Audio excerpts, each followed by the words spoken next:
So what do you get when the director of Pineapple Express and the writer of Your Highness get together to make a movie? If you said a sequel to one of the most influential horror movies ever made that retcons all the original sequels and the reboots, then you'd be right. Halloween Part 2, or 2018, or the third part, the new actual sequel to the original 1978 Halloween. The new Halloween is a sequel to the original Halloween, but as stated before, none of the other movies. In this universe, none of the other movies or the reboots or anything else Halloween related ever happened. The only thing that exists in this universe is the original 1978 John Carpenter's Halloween. This can get a little confusing, seeing as how there's already been a sequel to the original Halloween, Halloween 2, plus 6 more sequels on top of that. Add in the fact that the series was rebooted with Rob Zombie's Halloween and Halloween 2 just a few years ago, and things get really muddy. But hey, forget all that, because this one takes place in a universe where all that never happened.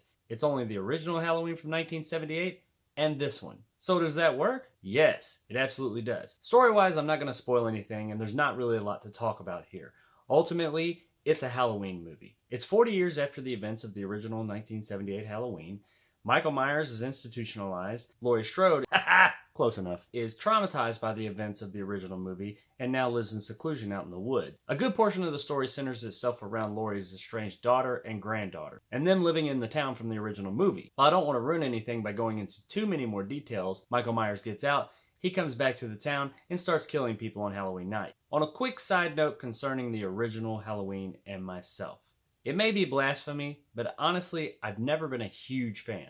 I don't hate it. I've never really loved it the way a lot of people do. I love a lot of John Carpenter movies. He's made some of my favorite movies throughout his career. And while I appreciate what Halloween was and did, it just never really resonated with me. It was okay, but I didn't love it. So going into this movie, I wasn't super excited. So let's talk about what I did like about the movie. First off, Jamie Lee Curtis, aka Laurie Strode, aka Sarah Connor. Bitch is bad in this movie. Turns out, unsurprisingly, she was severely traumatized in the original movie and has been dealing with it throughout her whole life. She's pretty much been preparing for the day that Michael Myers breaks out. She's fortified herself in the woods with an arsenal, just preparing for that day that she can take him out. It's kind of made her a little crazy, but at the same time, it's kind of understandable with everything that she went through in the original. Which leads me to another thing I really liked about the movie. The movie does acknowledge some of the mythos of Halloween that have been developed through the sequels in the years. Like the whole thing about Laurie being Michael's sister. That is totally retconned here. She's not his sister, and the movie brings it up in a little line of dialogue that I thought was a nice little Easter egg. Another thing it did that I thought was really neat was it acknowledges the fact that, you know what, even though only a few people were killed in the original Halloween, that is enough to traumatize a person.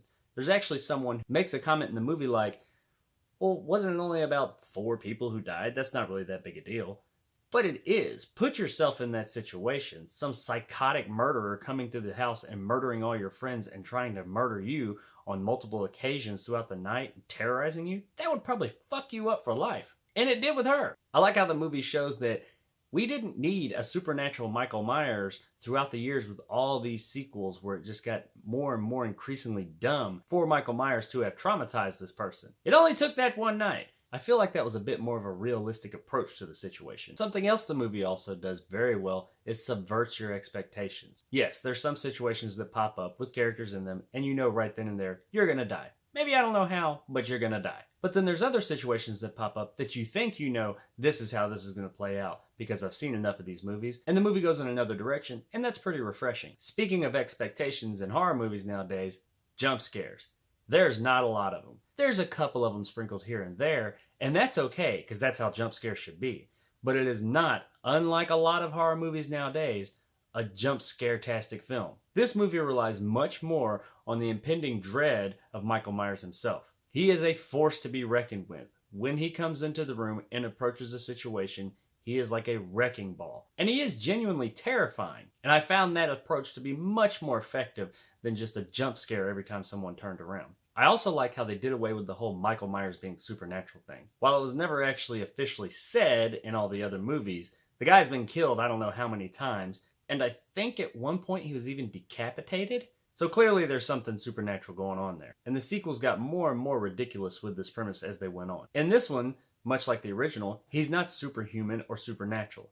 He's a guy. He's a strong guy, he's a big guy, and he's terrifying, and he could take some hits, but he is still a human being. And quite honestly, the most terrifying monsters in existence are human beings. John Carpenter, the original creator of Halloween, stepped away from the franchise a long time ago. And in this one, he's back as a consultant, and you can really feel his presence and influence on the film. You can also tell that everybody else involved, in front of and behind the camera, really has a true respect and love of the source material. As far as the acting goes, everybody here does a really good job. Some do a little better than others, for sure, but overall, there's no terrible performances here. There's no really super annoying character that you just are waiting to die. There's some characters that you're wanting to die, for sure, but not because they're annoying. It's because of their actions in the movie, and you just don't like them, but they're built to be that way. Now let's talk about the couple of issues I had with the movie. Honestly, there aren't a lot, but there are a couple of things, and that's what I'm here to talk about. The movie overall moves at a really nice clip, but there is a section of maybe 10 minutes, about halfway through, that it starts to kind of slow down a little bit. There's stuff going on, but it's just a point to where maybe if they'd cut out just a few minutes, it would have been just right. It never got into boring territory, but it did slow down for just a few minutes. But I will say that once that slowdown was over, man, it ramped up and did not let up until the credits rolled. There's also a small twist that happens towards the end. Not the very end, but towards the end. And while it wasn't awful and I don't hate it or anything, it really just didn't do anything for the movie. You honestly could have taken this whole twist out and not really changed anything else in the movie, and the movie would have been all the same. It wasn't a terrible twist, it was just kind of useless and unneeded. Do you see it coming? I didn't, but I kind of feel like that's because it's out of nowhere. Once again, not awful, but it didn't really add anything either. The movie does resemble the original in story beat and tone a lot. Me, myself, I didn't see that as a negative, but some people might like to point their finger at that. It worked well for The Force Awakens. There is one thing in the movie I did have a bit of a problem with, though. It didn't ruin the experience, but I did find myself continuously going back to it even after the credits rolled and I'd walked out. Now, it does venture into spoiler territory, so I'm going to have to be as vague as possible, and maybe when you see it, you'll understand what I'm talking about. At the very end of the movie, there's something that a particular character doesn't check to make sure of. The way that this character has been built up to this point and that we've been shown that they are, it's very uncharacteristic. I feel like this character would not have let anything get in their way to check and make sure of this thing. And I guess there's other ways you can look at it to say this is why that happened, but it did stick with me afterwards. And it was the main gripe I had after seeing the movie. Once again, didn't ruin it. I still really enjoyed the film, but it just seemed kind of out of character for this character.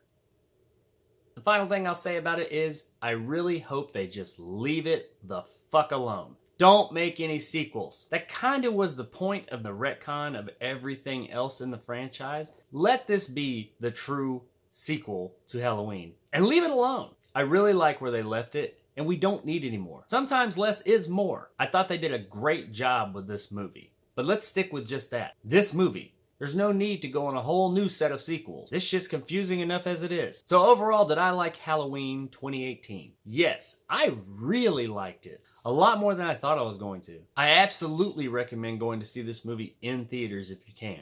And it's definitely worth a buy. I think fans of the original are going to love it. And with myself as proof, if you're not a huge fan of the original, I think you'll really like it too. It is an extremely well-made, entertaining, fun horror movie. We don't get a lot of those nowadays. So go out and see it. I think you'll be pleasantly surprised. So there it is, guys. My review of Halloween 2018. Hope you enjoyed it, and if you want more content like this, hit that subscribe button. If you liked what I had to say, give me a thumbs up. If you didn't, let me know in the comments below why. And as always, I'll see you guys next time.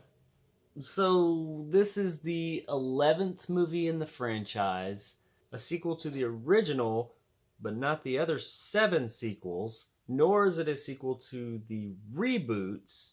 It's the 3rd part 2 in the franchise, and the second one called Just Halloween. I mean, can they make this shit any more confusing? What the f***?